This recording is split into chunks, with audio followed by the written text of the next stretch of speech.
Hi guys, it's Alex, and I'm going to start with some lectures for the channel on different topics related to what I study or work on. And before I do that, I'm going to give a couple of brief channel updates. One, I'm still using Zoom for my recording making. I bought the full version of Bandicam. I'm having a few problems getting it to work the way I need it to. I've contacted the support people, so hopefully in a couple of days I'll have Bandicam working. When I had the free version, I liked that better than using Zoom to make and record videos. Secondly, I ordered a webcam. I don't know, the quality of this video from what I can see is really grainy and cruddy. I ordered a simple little webcam I can stick onto my laptop. I'm thinking of getting a new laptop soon too, just because this laptop that I'm using for this is 7 years old and it's really slow. But anyways, uh, those are just a couple things. Today I'm going to be talking about willow trees and shrubs, and we're going to go through a presentation that I made on the different usages of willows, as well as the willows that you can find in southern New England. So once I get this thing loaded up, we're going to start. And feel free to show this to classes and things like that. All right, let me go on to share screen quickly. Perfect. All right. And let me just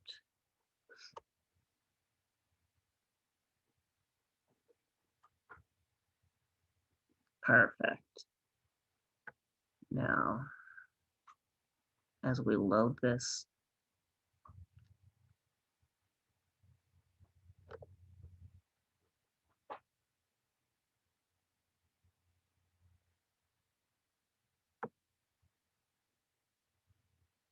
I'm gonna move me right up. Actually, let me minimize the view of me. There. Let's move this up into the corner. All right. So, willows. What can we do with willow? So let's get into a brief introduction on willows. Willows are plants that are in the genus Salus. They are in the family Salicaceae, which includes willows, poplars, and a number of assorted random tropical plants. There are over 400 willow species found throughout the world. We have about 24 in New England. Um, Willows and many other members of the Salicaceae are what are referred to as dioecious. So most plants that flower have flowers with both male and female reproductive organs. So a flower will both produce pollen and the eggs that become seeds. In willows, poplars, and a number of other plants, including hollies, cannabis, nepenthes, which are the tropical pitcher plants, and many others, you have separate male and female plants where a plant will only produce pollen or will only receive the pollen to produce seeds. Most willow species bloom in the spring. The seeds are very minute. They have photosynthetic embryos. They have this cottony parachute attached to them, and they're dispersed by the wind. These seed pods, which you can see here, are kind of conical. They dehisce or break open.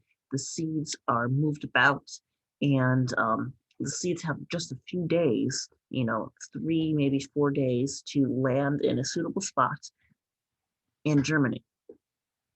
Like some other plant families, including the Orchidaceae, there is no food reserve for the embryo inside of a willow seed, which is a little bit unique for a plant.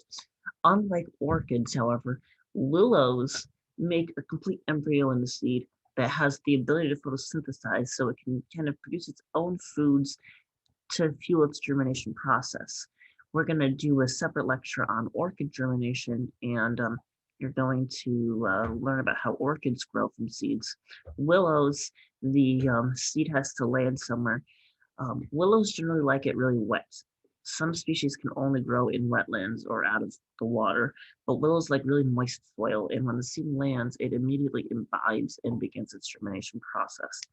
Um, Willows are very difficult to grow from seed, as I found out from personal experience. However, you can readily root them from cuttings.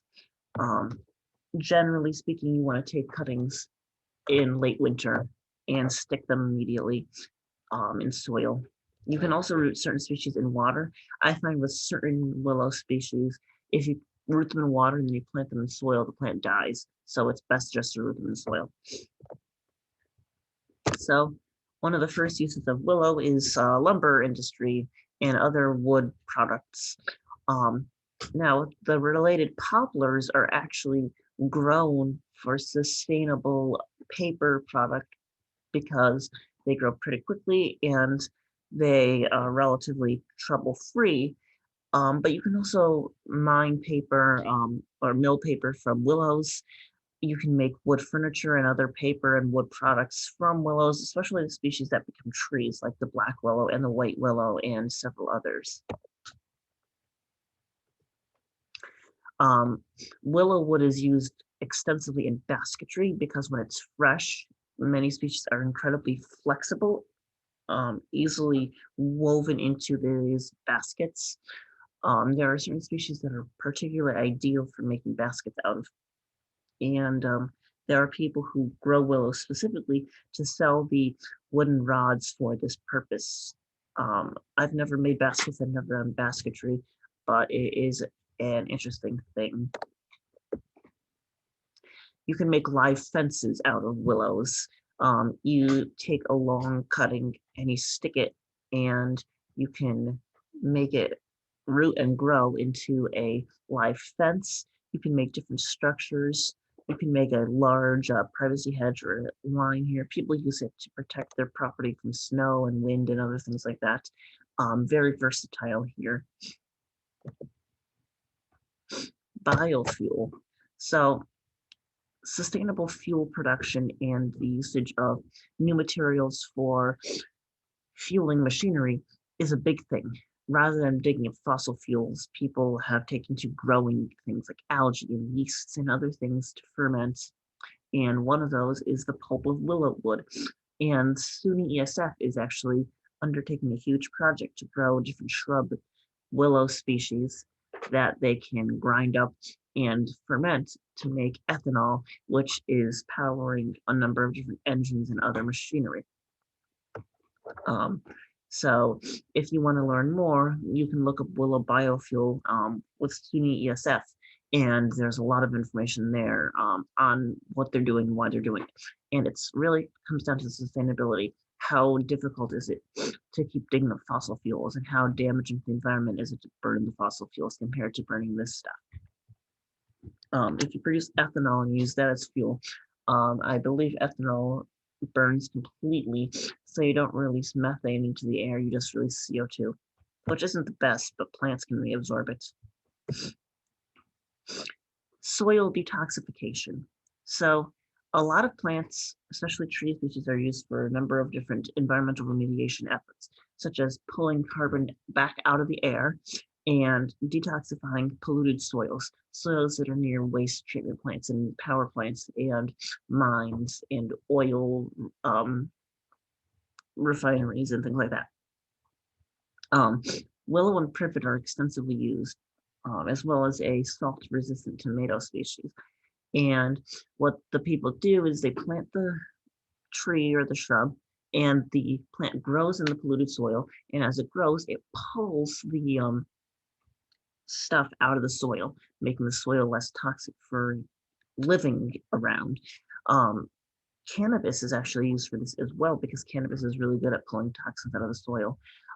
Fun fact, there is a site where I survey some of our native willows where I have seen people growing cannabis.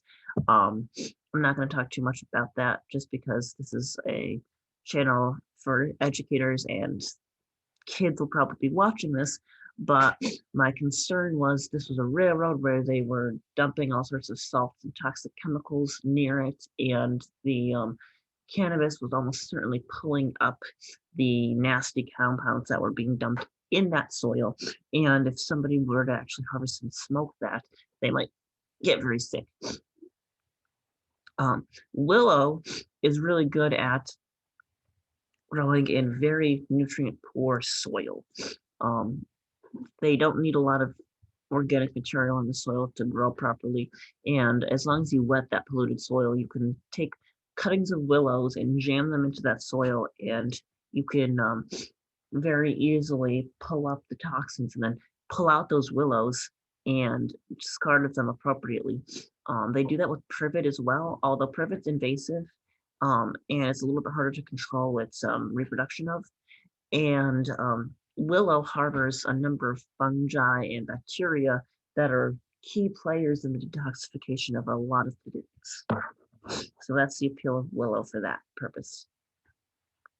Another thing you can do with willow is restore stream beds. Because willows like water and they grow very quickly, you can take a riverbed that has lost a lot of its plant material and jam willows into it, and they'll help hold that soil in place, direct water flow, and promote biodiversity return to that area. As a joke, I included the Amazon River from above, just to kind of imply that that's the power of willow streambed restoration. I don't know if there are any Amazonian willow species. Probably not. But this is an example of planting a whole bunch of willows in a damaged streambed to try and repair it. And it's oftentimes used for erosion control because those roots very rapidly lock in all that soil. Medical use. Willows have a compound called salicylic acid, and that becomes aspirin. And so even though today we manufacture salicylic acid in the lab, the original aspirin was made by getting the bark extracts of willows. You can use willows to allow pollinators to forage. Pollinator diversity is an incredible thing, and people are becoming more and more conscientious of native pollinators and bees, flies, other organisms that need to be fed. And some bees are out early in the spring and there's not a lot else flowering, whereas willow flowers quite early in the spring, and because they form fairly large plants, they produce a copious amount of pollen and nectar for the pollinators to utilize. And so willow is very popular as a early season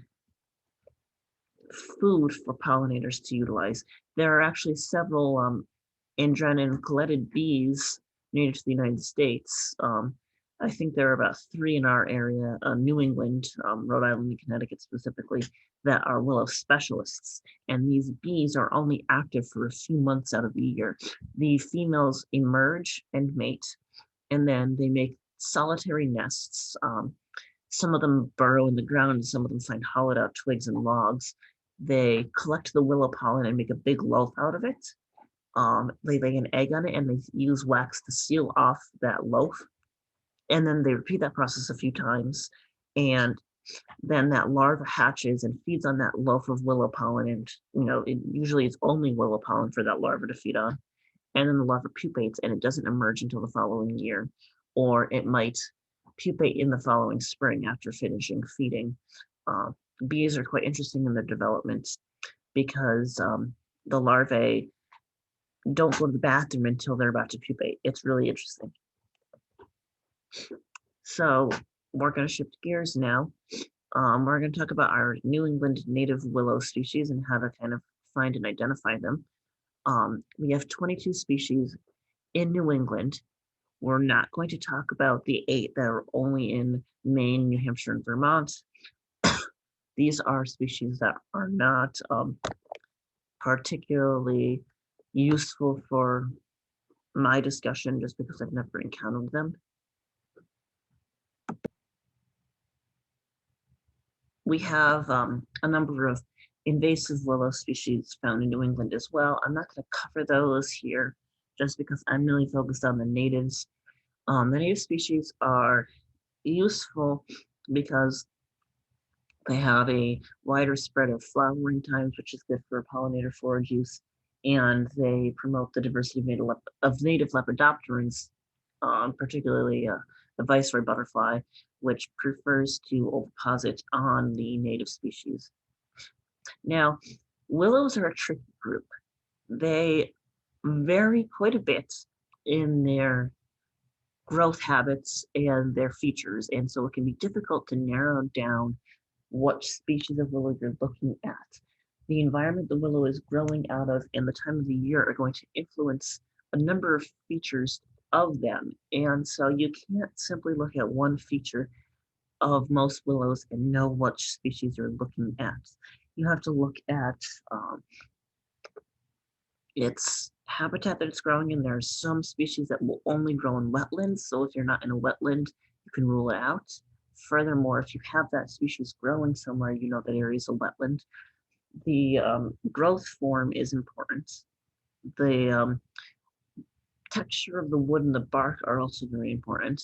Um, whether the plant is a precocious bloomer, which means the blooms occur before the leaves appear, um, coetaneous bloomer, which means the blooms and the leaves expand at the same time, or serotinous bloomer, which is where the leaves emerge and then the flowers emerge, are important. The shape of the leaf, although this is incredibly variable, whether or not there's hair in the leaves and the twigs, whether or not that hair is only found on the young leaves, whether or not that hair is only found on mature leaves, whether or not that hair is found on both, whether or not that hair is found on the young twigs.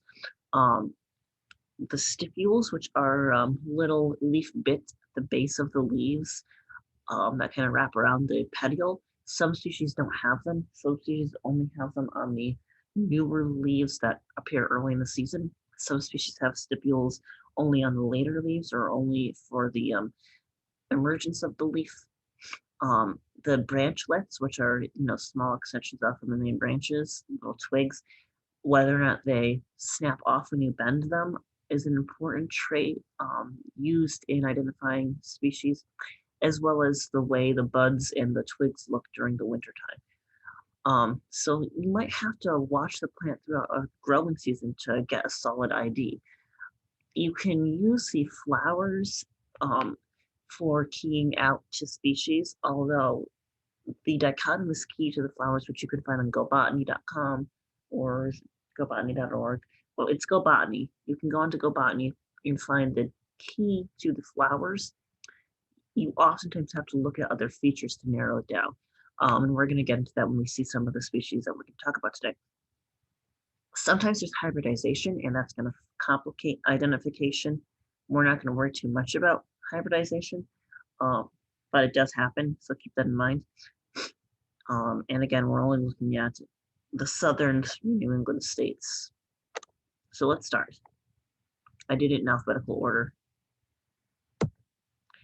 So we start with Salus bebiana. Salus bebiana, Beb's willow. This is a native willow that grows as a shrub. It is a facultative wetland plant, so it does not necessarily have to be found in wetlands. It is a coetaneous bloomer. It blooms in mid-spring. If you're up in Vermont, that's going to be May. If you're in Connecticut, that's going to be April. They have very distinctive diamond bark, even on very thin, like 3-year-old branches and stems. If you're keying out with the male flowers, you have a single nectary on the flower. You have hairy filaments that hold the flowers up. They are light colored bracts. What we're going to do in a later video is look at some of the flowers in person, and we're going to look at how to find those different features, and that's going to be fun. So stay tuned for that. It's most likely to be confused with Salus discolor, which we're going to get into very shortly. The best way to tell the two apart, other than the floral characteristics, is to look at the top leaf. The top of the leaves have very deeply impressed veins on Bebiana. You don't generally see that on discolor. Next is Salus candida, the sage leaf willow. It gets its name because it resembles sage, which is a plant in the Lamiaceae, as you can see by this photo here. Now notice here how in this plant it has very thin leaves, and this plant has a little bit wider leaves. The leaf appearance can be variable, so please keep that in mind. It grows as a shrub. It is a wetland obligate species. You're only going to find it growing in wetlands. This is important.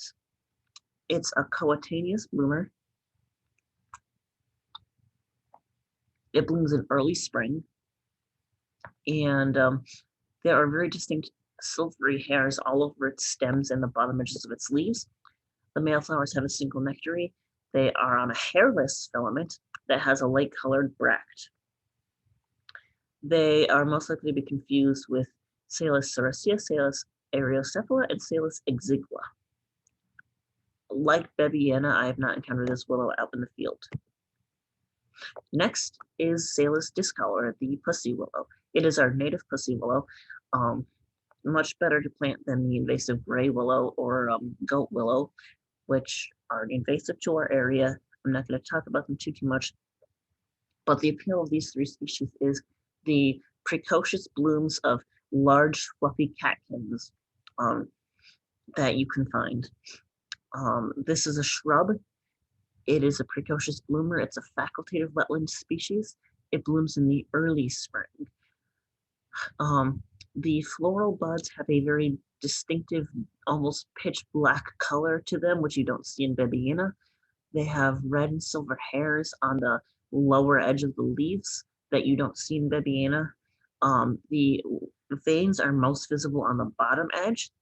And the bracts of male flowers, unlike Bebiana, have dark coloration to them. That's the way you can tell them apart from Bebiana. However, if you're inexperienced, you may have a difficult time telling the two apart. I have found some very large stands of this species.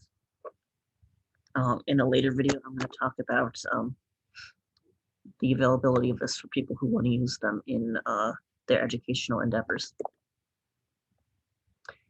Here's a nice one, Salus aerocephala, the heartleaf willow.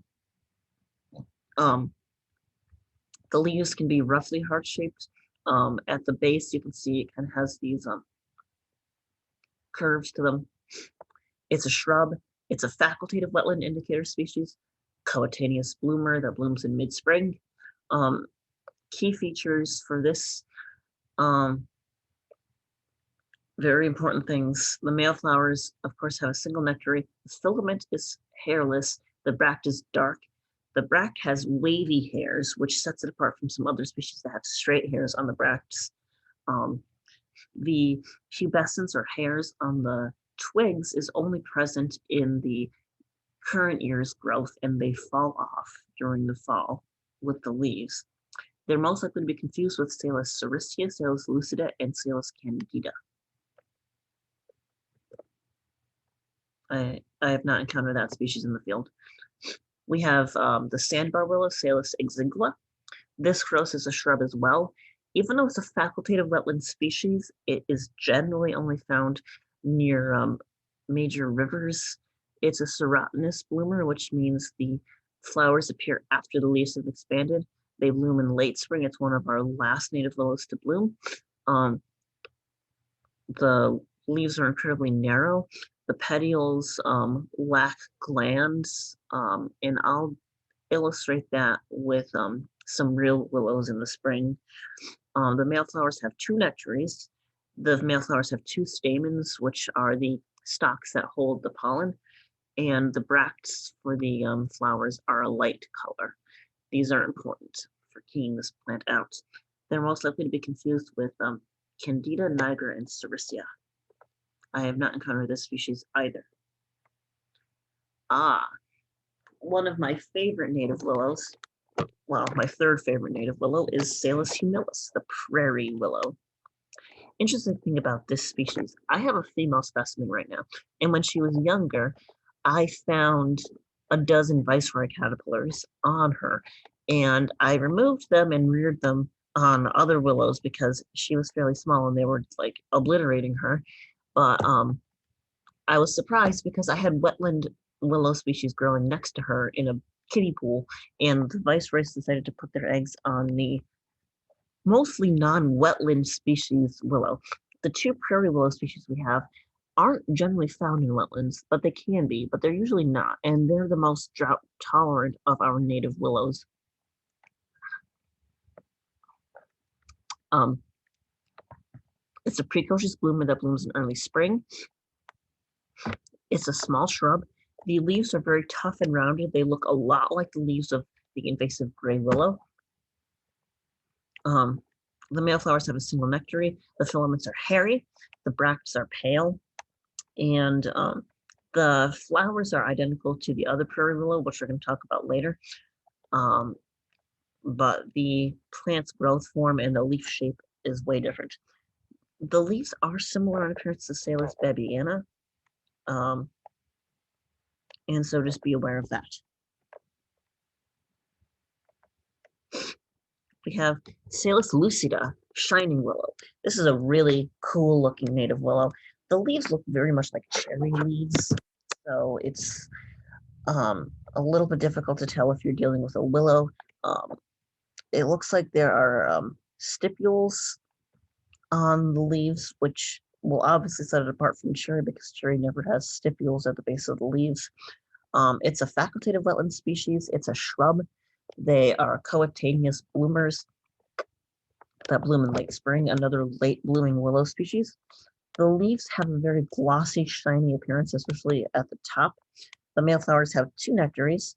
They have straight anthers. So when you have a flower here, you have the stamen, and the stamen is basically the stalk that holds the anther, and the anther is the glob of pollen, basically. The anther can be straight or curved. So this is something you have to look for in order to determine which willow species you have sometimes. The petioles of the leaves have glands, and the stipules are present on all the leaves. It's most likely to be confused with Salix eriocephala and Salix severissima. Then we have Salix nigra. Oh, sorry. I've encountered lucida in the field, not all that much though. Salix nigra, I encounter in the field quite frequently because I have 3 different sites where I find it and I propagate from. It's the black willow. It actually is very similar in appearance to the non-native white willow. The flowers are a bit different, and when you go up to the plant, if you bend the twigs at the ends of the branches and they break off, that's black willow. If they don't break off, it's white willow. I think the color of the inner wood is also different, but I'm not expecting people to go up with chainsaws and cut a tree stem in half in order to determine if they have a black willow or a white willow. This is a tree, not a shrub. It is an obligate wetland species. I often find them at the edges of ponds or growing out of the middle of a pond. They need a lot of water and sand to grow. It's a serotinous bloomer. It's fairly late blooming. It blooms mid-spring. I find that these guys have a very rapid turnover from blooming, which generally occurs in Rhode Island in May, and then maybe a month later, the seed pods dehisce. A lot of willows lose their seeds in May and June, but some species had bloomed 2 months prior, whereas this species, you get a bloom and then maybe a month later, the seeds are already exiting the seed pods. So they're pretty quick at getting their seeds to develop out.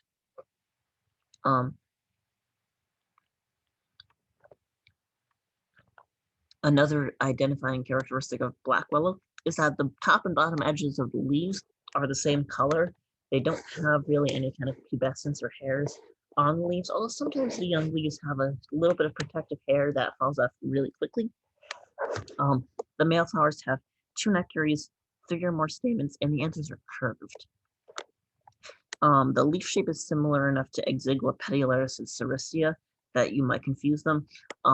In the case of petiolaris, the stipules are very distinct on nigra, absent in Petiolaris. Same thing with Sericea, they don't have stipules. If you look at this picture here, especially right here, you have the leaf, and then you have the petiole, the stipule, which is at the base of the leaf, and it's almost like an ear-shaped leaf piece that's at the bottom after the petiole where it joins the stem. Then we get to our other prairie willow, Salix occidentalis, the dwarf prairie willow. It's a prostrate shrub. It hugs the ground. They rarely get more than about 2 or 3 feet in height. Specimens I find are usually very short. I actually took these 2 pictures here. It's a facultative wetland species, obviously. It's a prairie willow. It is a precocious bloomer that blooms fairly early in the season, generally April, maybe May. They have very tiny flowers, by the way. They don't produce a lot of seeds per flower cluster. The stems have a weird moldy appearance to them. It almost looks like the plant is sick, but it's perfectly normal.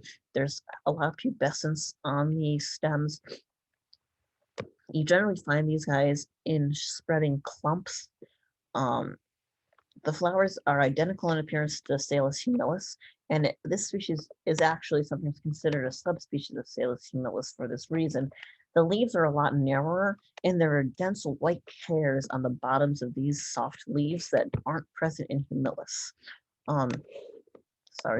So they're most similar in appearance to Eriocephala and Candida, except you're not going to find this species in a wetland usually.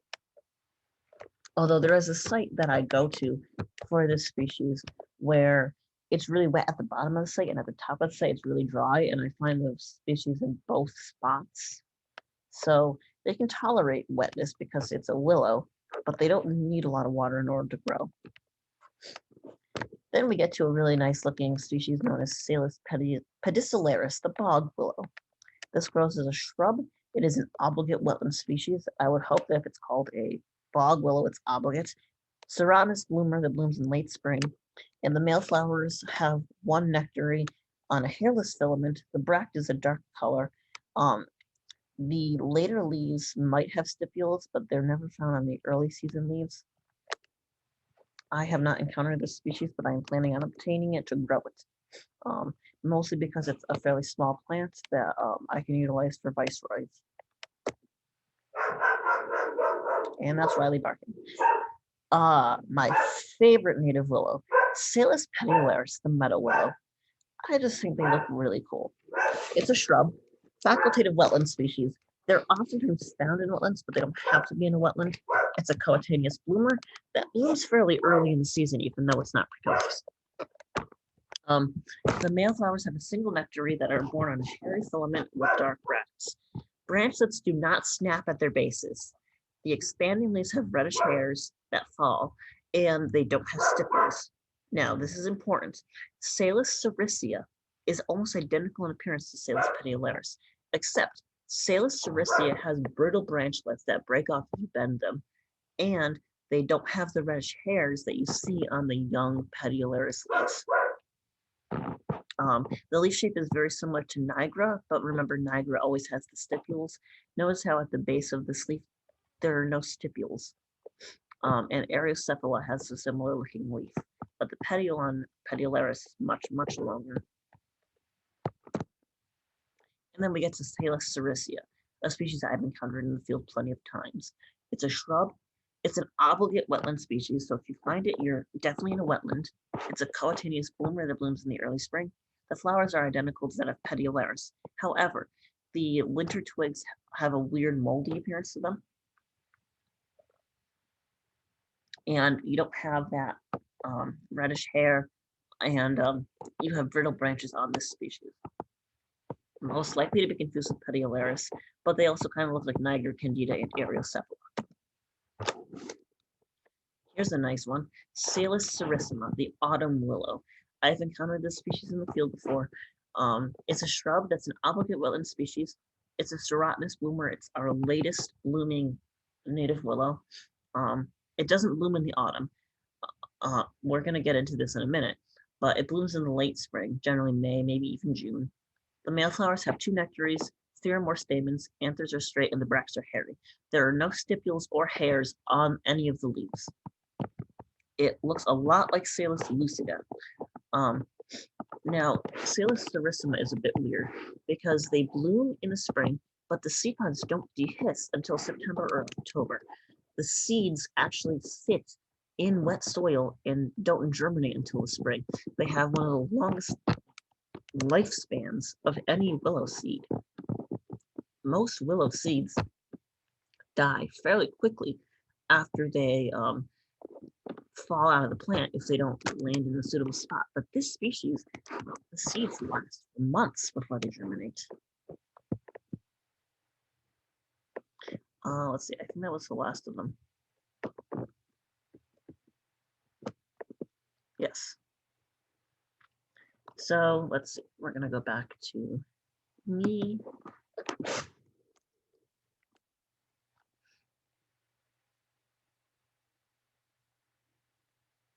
All right. So that's our Willow lecture. So I thank you all for watching and for joining me. Have a nice day.